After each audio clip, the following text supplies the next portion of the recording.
Good afternoon. Peter Carson here from Extranet User Manager. Welcome for tuning in for session 2 of our webinar series. Today's session is going to be on running your organization remotely, securing Office 365 and Teams. I'm going to play around with some more video effects here today. Put myself up in the corner here, see how that works as we go through. So as for yesterday, if people joined in the yesterday's session, I'm going to go fairly light today on the intros. President of Extranet User Manager, Office Apps and Services MVP, contact details are all in here, and we're going to be sharing this deck up on our events page after the event. From there, I'm just going to go right into the agenda and talk about what we're going to cover for the next half hour or so. I haven't actually delivered this talk before, so we'll see how the timing goes, whether we finish a little bit early or I kind of accelerate at the end just to get through everything. So we're going to start with some Microsoft IT perspectives. What are they seeing in the field there? It's actually a great deck I'm going to share portions of out of the day delivered at the RSA conference just about 3 or 4 weeks ago in San Francisco. Talk about some best practices, multi-factor authentication, what it is, why it's so important, and what you need to do to set it up in your organization. Also best practices around passwords. Things have really changed from that point of view. Talk about the various different services available from Microsoft to help from a security point of view, and wrap it up from there. We've got staff on the webinar ready to answer questions.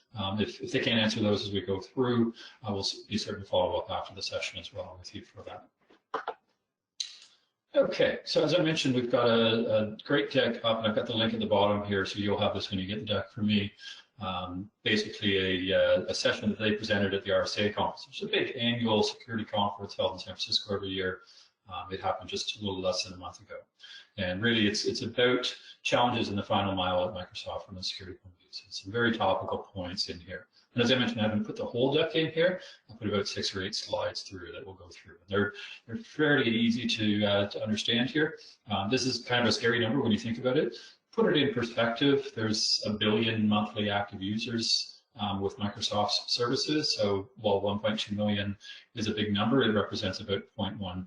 But having said that, that's still a pretty significant number. If you're an organization of 1,000 people and you have the same profile as what Microsoft's seeing in general out in the cloud there, that still represents 10 people within your organization with compromised accounts in 1 month. That's a pretty scary number. This one here is really a wake-up call to say, okay, 99.9% of those compromised accounts did not have multi-factor authentication. We're going to get into more detail of what MFA is, but in a nutshell, it's having a second way of proving who you are in addition to your password. And typically, in the past, that's been a hardware token like an RSA key. Who are actually the founders of the RSA conference where this is being presented. More recently, it tends to be soft tokens, like an application. There's a Microsoft Authenticator app, a Google Authenticator app you can install on your smartphone. Basically, you need to prove that you have your registered device as well as your password to get in, which significantly improves the security of your systems. In terms of how those compromises have happened, about 40% of those happen through what's called password spray. And what this means is people unfortunately are lazy and they use the same password on multiple accounts, and sometimes those services get hacked. You hear about data breaches in the news that, hey, such and such service got breached and how many million accounts and passwords got compromised as part of that. The challenge is that people use those same passwords in other systems. They don't bother to change them after a breach. Maybe they're not even aware that they've been breached as part of that.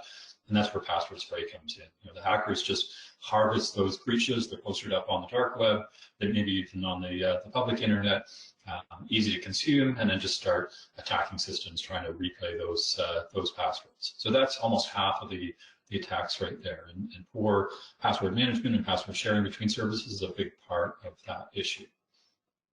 99% of those password spray attacks use what's called legacy authentication. And what that means is ports have been left open or authentication protocols have been left open to support older legacy applications that don't support multi-factor authentication. So if they don't support MFA, even if you turned on MFA within your organization, but you've left the ability for those legacy applications to still be used, you're still vulnerable from that point of view. So, again, there's multiple things that you need to do within your organization. Having multi-factor authentication is one of them.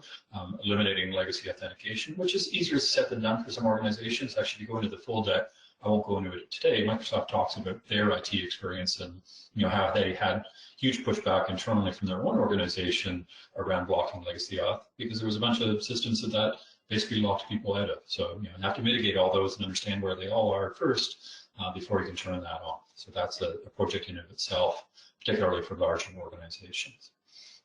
Other 40%, so almost the other half of those compromises were compromised by replaying. What this means is capturing an authentication in process and then replaying that result to get in through there.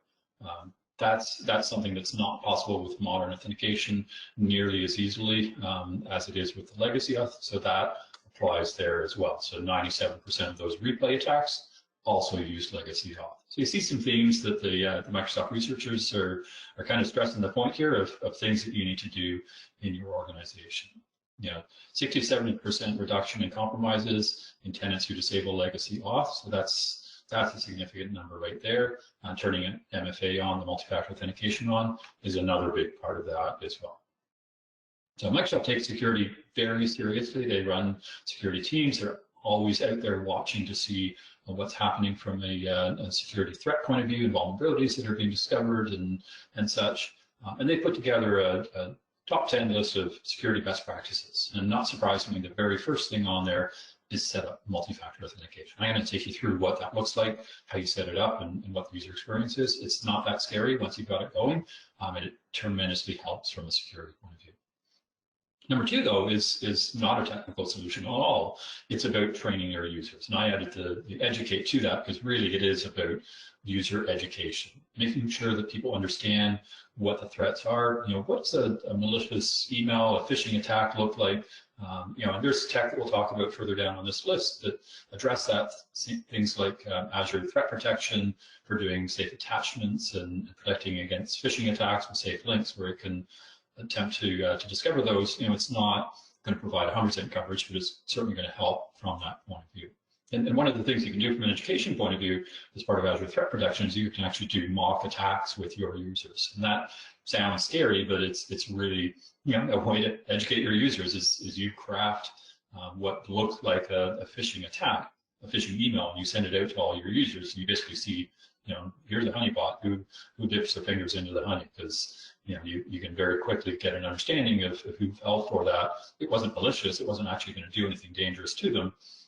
And you don't want to, come down and slam people really hard for falling into that trap, because the reality is, a lot of our organization is likely today still going to fall for that. And that really helps from an education point of view to say, hey, we just put this out there to make you aware of what one could look like.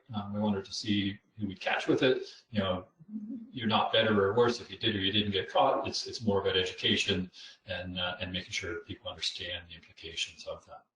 Because a lot of the remaining things that we see here are to do with emails, about links, things like malware in email, protecting against ransomware. Ransomware is where your data gets encrypted. Somebody ransoms you and says, we need a certain amount of money back before we release your data, which they may or may not do. I mean, these are nefarious characters and transactions on the dark web and Bitcoin and all that scary kind of stuff. You don't want to get there. How does that happen? Well, typically some malware gets delivered to you either through an email attachment or through a phishing attack, getting somebody to click on a link, download something that then gets an agent onto their computer that encrypts things on their computer, can maybe get into the network as a whole and go from there. Or they've gone through, a password spray attack or a replay attack, compromised an account and got onto your systems remotely through that as well. So you can see the theme here. There's unfortunately malicious actors out there. You need to close the doors as much as possible from that point of view. And some of those doors are pretty wide open and gaping and not that difficult to close. So I encourage you to deep dive into that. Use the link off the presentation. There's more detail on each of these within that link that explains what's behind each of those. So let's come to number one, though, multi-factor authentication. This is critically important. Unfortunately, a lot of organizations do not have MFA set up. And we'll talk about the different rules a little later and some things we do from a conditional access policy point of view. But basically, you need to register each of your users with MFA. There's a link here that you give to your users to say, hey, this is where you go to set up your MFA. And there's a number of ways that multi-factor authentication can work. My preferred is what's selected on the screenshot here, which is the mobile app. Basically, you install the Microsoft Authenticator app. There's an iOS or Android version onto your mobile device, and you use that to prove who you are.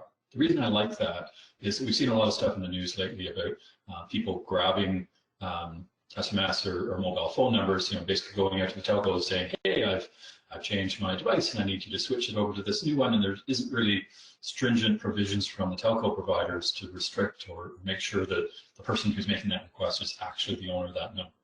And what that means is if you're using the phone call or the SMS text message method of MFA, a sophisticated attacker could basically ghost your phone or take over your phone, receive those text messages, and disable the advantage of the MFA. The advantage of the mobile app is that it's much harder to do that. You need access to your systems to be able to set up MFA initially on that app, and then you need access to that physical device. It's not tied to your phone number, it's tied to the phone that you have in your possession. So, you want to have mobile device management and controls in place that if that phone goes missing, it's appropriately locked or wiped as part of that as well. But basically, you log in with your Microsoft login account, you say, I want to set up the mobile app, and it takes you to this screen here. It's really simple. Basically, what you do is you launch the app, you hit the plus sign on it saying, I want to add a new authentication. You can use the same app for lots of different ones. I've got well over a dozen different MFAs set up on my Microsoft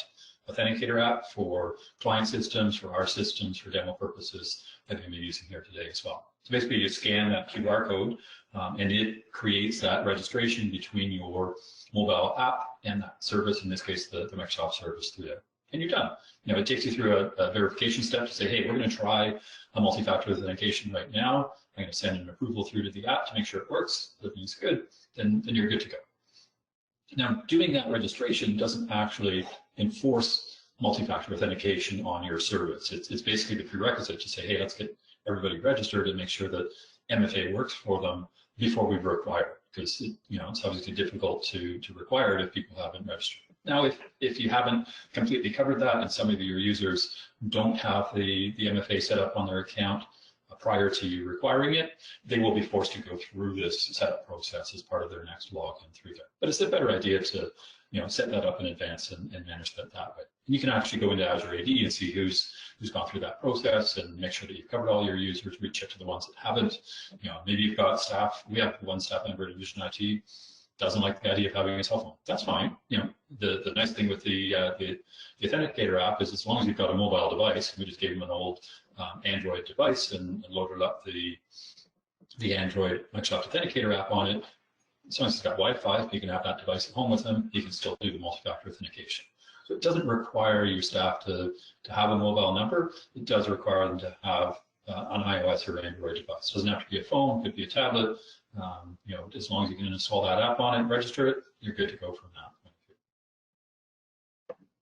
So let's actually go through that process. I'm going to flip gears here and go over to the website here. So I've signed out of my Office 365, and I've set this tenant up. It's our demo tenant that it requires multi-factor authentication on every sign-in, which is probably not something you want to do for your users. We'll talk about policies in a minute, but let's take that scenario through here. So let's say I want to hit the site, and I'll come in and log in. So I went to hit SharePoint Online, which is part of Office 365, said, hey, I don't know who you are because it's a new session, and I've gone over to login at microsoftonline.com. Now it remembers that I've got a past login here, so I can use that account to log in. I need to enter my password. I actually use a tool called 1Password for that. I'm going to talk more about this in a minute. It knows that I'm trying to log in to Office 365, so I select that, it fills in the password, hits enter for me, and now I'm here at the approved sign-in request. What I'm going to do is I'm going to pop my, oops, hold on. Let me bring my face back, pop this one over here. Still working out this new video software, it's kind of cool. Okay, so let me screen mirror my iPhone here. We'll see that come through in a minute. There we go. Okay. So you'll see here on the screen, I have a toast that came up from my Authenticator app saying, hey, you just tried to sign in to Office 365. You have to prove it through multi-factor authentication. Do you approve or deny that? If this wasn't me signing in, I would say deny, and that would be a big red flag to say, hey, I think somebody's got my password and they're trying to hack my system. And that's a big alarm bell going off from that point of view. But I know this is me. I'm going to go ahead and hit the proof button. Boom, I hit that. And we see in the background, Office 365 sees that, and away we go from there. So that's actually really easy from a user experience point of view. I didn't need to get a text message with a code and type that code into my browser or do anything like that. I literally just hit approve on my iPhone. Microsoft sees that, everything's good. Boom, I'm into the site from there. So that's the user experience. Now you can improve on that. You can put in what's called conditional access policies. You can allow things called a persistent browser session, so that when I close my browser and then I relaunch it again for a certain period of time, say 2 weeks on this device, now that I've gone through that multi-factor authentication, just open it up again. So that makes it easy for users to not have to go through that multi-factor authentication. Now, there's some caveats around that. I mean, I'm actually an administrator in this demo service here, so you want to enforce more stringent policies on that, and I'll come to that in a minute as we go through that. Let me come back to my deck here for a second now. So we've gone through the multi-factor side, and we saw me putting in a password actually coming from my 1Password. So I want to talk more about passwords for a minute, because that's obviously another big glaring hole. We talked about the password sprays and the fact that services get compromised, public services, LinkedIn, Adobe, big name services out there have been compromised in the past, and if you reuse those passwords on multiple systems, that opens you up from an attack point of view. So this is a scary site to send your users to, but it's one that I would absolutely encourage you to look at. In fact, I'm going to take the URL for this site, I have it open in my browser here, and I'm going to chat it out to everybody in the GoToMeeting here. So let me go ahead and find my chats. Where did they go? There we go. Now, if you're following in the YouTube stream, if you can just go to haveibeenpawned.com. If that doesn't work for you, just type it in without the .com. Google search will get you there quite quickly as well. Basically, what this site does is it allows you to put in your email address, and it looks for past compromises against that account. Now, I'm going to be very public about this. I'm going to put my email address in there. Now, my email address gets published all over the place, so anybody could do this, enter this in, and see what happens coming from that. So, oh no, pawned on 10 breach sites. And that's kind of scary. If I look down through here, back in 2013, Adobe got hacked and 153 million Adobe accounts were breached. So if I'm still using, 7 years later, the password that I use on the Adobe site, that's been out there forever, and that's been used by who knows how many password spray accounts. There's some smaller ones like Apollo and Bitly, Evite. I've gotten Evite invitations and cards from people. It hasn't given me passwords necessarily, but my email address is there. I'm not too concerned about my email address. It's too broadly exposed anyways. A big one for me is LinkedIn back in 2016. So 4 years ago now, 164 million email addresses and passwords. I mean, that's a huge swath of people that got hit from that point of view. We can keep going down through the list there. There's a bunch of things.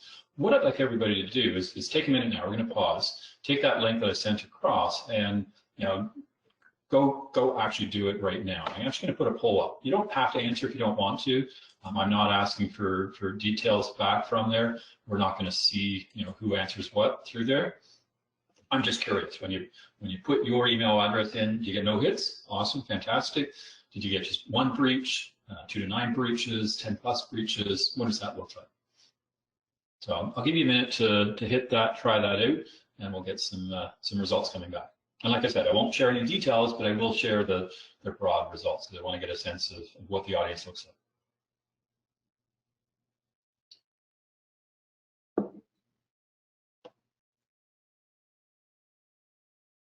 I won't give any hints, but the no hits is trending down at the bottom, which is unfortunate, but kind of the reality from that one. I'll give another 10, 15 seconds, give a chance people to respond there. No, actually the no hits is picking up, so that's interesting to see. Okay, so let me close this out, and I'm going to share that out with the group. Now, if you're on the live stream, unfortunately, you can't see this. It's just being shared out through the GoToWebinar, but I'll read out what we've got in here. Actually, the no hits won. So it was 44% no hits. So a little less than half the people have never been breached. That's nice to see. Only 22% with one breach, and 33% with 2 to 9 breaches. So pretty big number on the breaches side. So I encourage you to with some proper communication, put that out to your audience as a whole, and make them aware of that. It's not that they should panic. You should kind of set the stage for that. And part of it, before you want to do something like this, is to have some education around how people should manage passwords going forward. And you'll see if you dig into this site here, they actually recommend 1Password. So let me actually flip back over onto the PowerPoint deck and talk a bit about that for a minute. So 1Password is a password manager. It's not the only one out there. Do your due diligence, look at a number of different ones. We use it at Envision IT. We've rolled it out to the whole organization about a year ago. I've been using it myself for longer than that. And basically, there's personal plans and business plans. The nice thing with the business plans is you can share vaults. So we have this concept of password vaults that are personal to each of us, and then shared vaults that represent, development credentials that we have for different projects, production credentials, client credentials where we need access to client systems. It's a much safer way to manage that because it's all audited and tracked. We can see when those credentials were last changed, who's accessed them since then, do we need to change them again because staffing have changed, all those sorts of things get managed through there, and no longer having Excel spreadsheets or Word docs or OneNotes of passwords. Those are all really bad ways to manage them. As is having a separate password or the same passwords for a bunch of different systems. It took me, I would say, 3 or 4 months to actually go through and get my full implementation of 1Password up and going, more on the personal side than on the business side, just because I had so many online services. I had literally hundreds and hundreds of accounts, and I had to go through every one of those accounts, and that was no different than anybody else. I had different classes of shared passwords. If this was a site I didn't care about and it really didn't matter from a security point of view, I had sort of a standard password that I used on all those types of services. That's a bad idea. You should have separate passwords for every one of them. So I had to literally go through hundreds of different online services, figure out how to change passwords, reset passwords. Some of them I didn't even know credentials for anymore, but I was there in them, so I wanted to make sure that they're properly managed from that. One of the things 1Password does is allow you to generate random passwords very easily for all these different systems. So you don't have to remember them, hence the name 1Password. It has one master password, and there's multi-factor authentication. I strongly encourage you to turn on for that as well. Obviously, that's very critical from that point of view. And then it manages all your passwords from there. So if I come back here for a second, I've switched my 1Password just into this EOM demo tenant, so it doesn't have my regular 1Password stuff in here. I don't have a lot in here. I've got my Office 365 credentials, so I can see my username and password. It doesn't even show it to me by default. If I click on that, it will copy it for me. I can paste it into a password field from there. I can launch one of these websites directly and just fill out those from there as well. So it's very handy from that point of view. I use Chrome, so you saw that Chrome plugin up here when I clicked in. It knew what site I was trying to go to and actually suggested the correct password for it, so it's very easy from that point of view. If I put in Office for Office 365, I've got the login there from there. And 1Password, like most password managers, is not just about logins. I can create additional logins very easily, but I can create identities, driver's license, credit cards, social security numbers. Think of any of your private information and how you manage that. Today, having it in a safe encrypted storage with multi-factor authentication against it is a really important idea. So I strongly encourage you, not necessarily this one here, but have a look at password management. And as an organization, I encourage people to do what we've done, which is to say, what, we're going to roll this out across our entire organization. And 1Password has the ability to have sort of your personal private vault as well as your work personal vault, so you can actually use the tool for both purposes. And we encourage our staff to do that. Don't just use it from a work point of view, use it from a personal point of view. And depending on the plans, you can actually extend that to their family members as well. I've plugged enough. They're a local Toronto company. They're kind of a darling. They been bootstrapped for the last 14 years. They just raised $200 million in Series A first round of funding. So obviously the industry loves them. They're doing some really cool things from that point of view. But let's come back to passwords themselves. And this is another area that people are really not understanding well, how to manage passwords. And NIST, which is the National Institute of Standards and Technology, it's the US government organization, has recommendations around that. They used to say you have to change your password every month, and it has to have complex characters, and you have to have hints in there. They've gotten rid of all of that. There's still a lot of confusion around that. Basically, a minimum of 8 characters, but you really don't want to have a max in there. You want people to be able to create long passphrases rather than passwords. It's actually a good thing from a security point of view. You shouldn't have complexity requirements in there. People want to make it all lowercase, but they make it long. That's actually more secure than saying, okay, I'm going to do an 8-character password that has special characters and upper lowercase and numbers and all these rules in there. They can do that if they want, but it shouldn't be a requirement. Likewise, periodic password changes should not be required.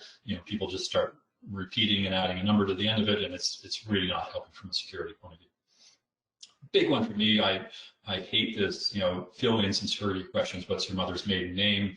Your favorite dog? Where did you go to school? In public school? I mean, social hacking can get that stuff. In the Facebook world, most people can figure out your birthday and your mother and things like that. So yeah, you shouldn't have anything like that from that point of view. From a self-service password reset, there's better ways to manage that. Microsoft does a nice job with that with multi-factor authentication. Check for compromised passwords. Microsoft just recently added this, that if you use a previously compromised password, it'll notify you, it'll encourage you to use something different from that. You can still have a password strength meter to put in the length and the complexity rules in there. It just shouldn't be required from that point of view. So things to think about from a password point of view. So in terms of what Microsoft IT was doing from a protection point of view, recognize that passwords are weak and you should be doing multi-factor authentication. Close the back door, those legacy apps that don't support MFA, you just got to lock them out. You got to bite the bullet, figure out how to get off those legacy apps, upgrade them, whatever, because that's a huge security hole from that point of view. And fix your compromised accounts. Use things like identity protection to manage that. Timing-wise, I'm realizing I'm 3 minutes away and I've still got a bunch more stuff. So I'm going to accelerate things here a little bit. I'm not going to go as deep into the technical weeds. Basically, from a licensing point of view, remember that it doesn't matter what Office 365 subscription you have, you get multi-factor authentication as part of that. You can't make it sophisticated and put rules in. That's called conditional access policies. You need what's called Azure Active Directory P1 or P2, which is an additional service you buy from Microsoft to be able to do that. P1 and P2 have different features in them. P2 is the higher level. It brings in some AI stuff like identity protection and reviews and such, where it looks for suspicious patterns and feeds that back into the loop through there.